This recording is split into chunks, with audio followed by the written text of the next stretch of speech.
Hello मित्रों, स्वागत है आप सभी का हमारे यूट्यूब चैनल पर। तो जैसा कि केमिस्ट्री की 2-4 क्लासें हो गई हैं और आज जो है चैप्टर 3 के लिए तीसरी या जो है चौथी पाँचवीं जो कुछ भी होगी उसमें देखेंगे। आज ये चैप्टर यहाँ पे ख़त्म हो जाएगा।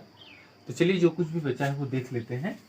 देखिए, साधारण नमक से रसायन, जैसे साधारण नमक है उससे कौन कौन से रसायन बना सकते हैं, तो यहाँ पर 4-5 की बात की जाएगी। तो जैसे देखते हैं, देखिए सबसे पहला क्या दिया हुआ है, सोडियम हाइड्रोक्साइड।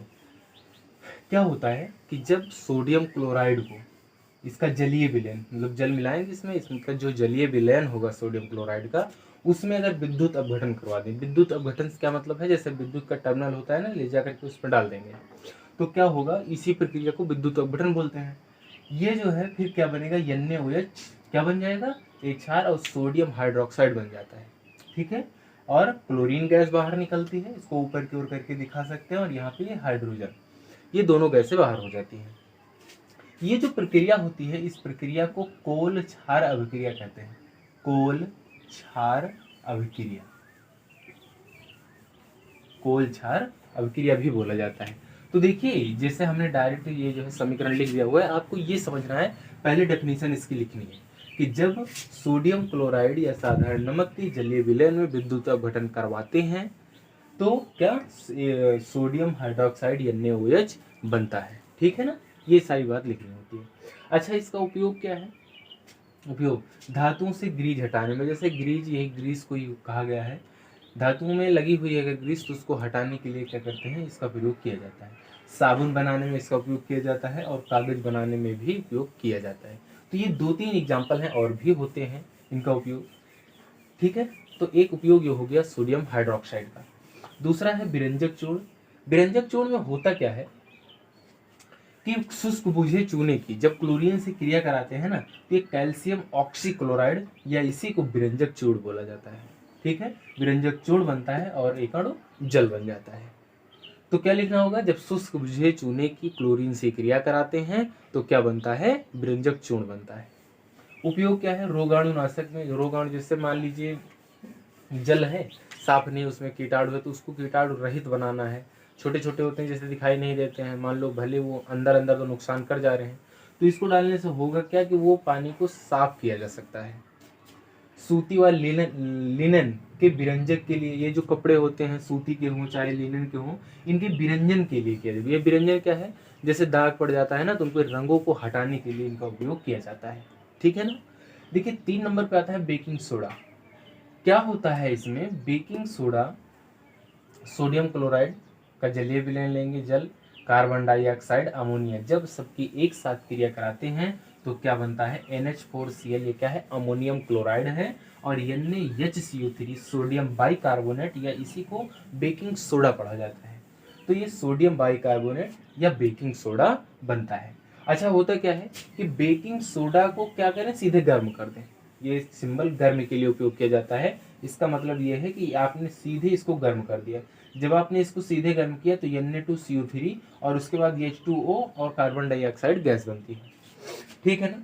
ये जो कार्बन डाइऑक्साइड निकलती है, अब जैसे बेकिंग ये सोडा होता है तो कहते हैं सोडा ले आना जो है, जैसे कहते हैं कि फुलाने के लिए अच्छा होता है।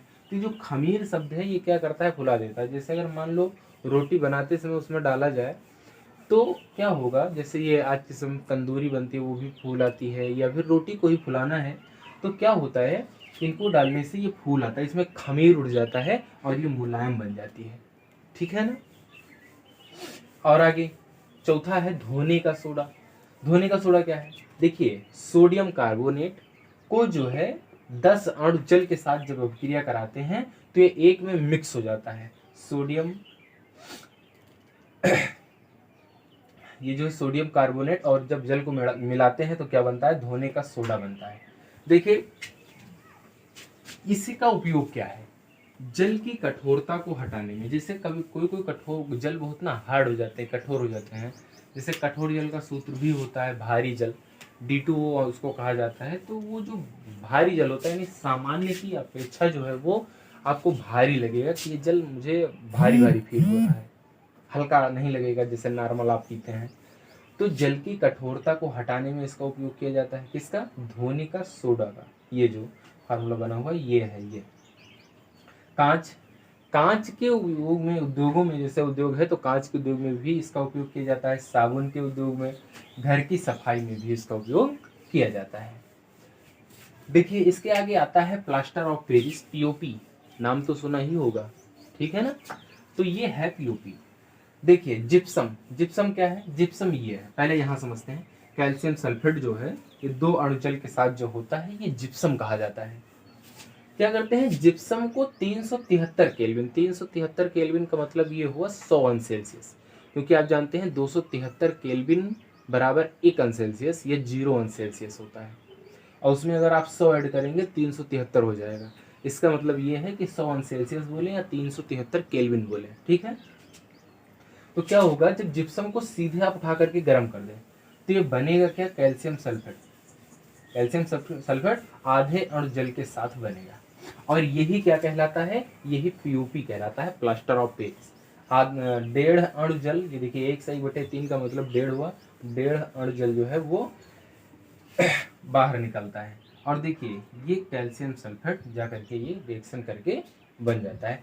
पुनः अगर मान लीजिए ऐसा करते हैं कि जल के साथ इसको मिला दिया जाए, जैसे जिप्सम को आप गर्म करेंगे तो ये बनेगा, और उसके बाद अगर फिर पुनः इसको जल के साथ अभिक्रिया करा दे तो ये क्या हो जाता है, जिप्सम बन जाता है। उपयोग क्या है इसका, इसका उपयोग यह है टूटी हुई हड्डियों, खिलौनों, सतह को चिकना। जैसे आप जानते हैं जब प्लास्टर कभी किसी को लगा हो तो उसके ऊपर से चूने जैसा उसके ऊपर पुताई करते रहते हैं, वो पीओपी है, प्लास्टर ऑफ पेरिस है। हड्डी को जो है टूटी रहती है तो उसको जो आप सतह पर लाने के लिए या फिर से जो है उसको जोड़ने के लिए क्या उपयोग किया जाता है। तो कुल मिला करके डॉक्टर जो है वो पीओपी का उपयोग टूटी हुई हड्डियों को सही करने के लिए प्रयोग में लाते हैं। खिलौनों, खिलौनों को भी बनाया जाता है, उसके ऊपर चिकना किया जाता है। जैसे आप यहाँ से समझ सकते हैं सतह को चिकना घरों में भी तो किया जाता है, तो सतह जो चिकनी हो जाती है जब उस पर पेंट करते हैं तो बहुत अच्छी सी उसमें शाइनिंग आ जाती है। तो ये रहे आज की वीडियो में जो कुछ भी बचा था, तो ये चैप्टर यहाँ पर अब ख़त्म होता है। तो आप लोग आशा करते हैं कि आपने नोट जरूर तैयार की होगी, पढ़ाई भी अच्छे से की होगी, ठीक है। अब इसके आगे जो है एक बार पहले अब फिजिक्स का चैप्टर पढ़ा दिया जाए। फिजिक्स के चैप्टर में विद्युत का चैप्टर इस बार शुरू करते हैं और उसको धीरे धीरे समझते हैं। उसमें कुछ न्यूमेरिकल पार्ट भी होंगे, उनको लगाने का प्रयास किया जाएगा, ठीक है ना। और मिलते हैं अगले वीडियो में, तब तक के लिए नमस्कार, जय हिंद, जय भारत।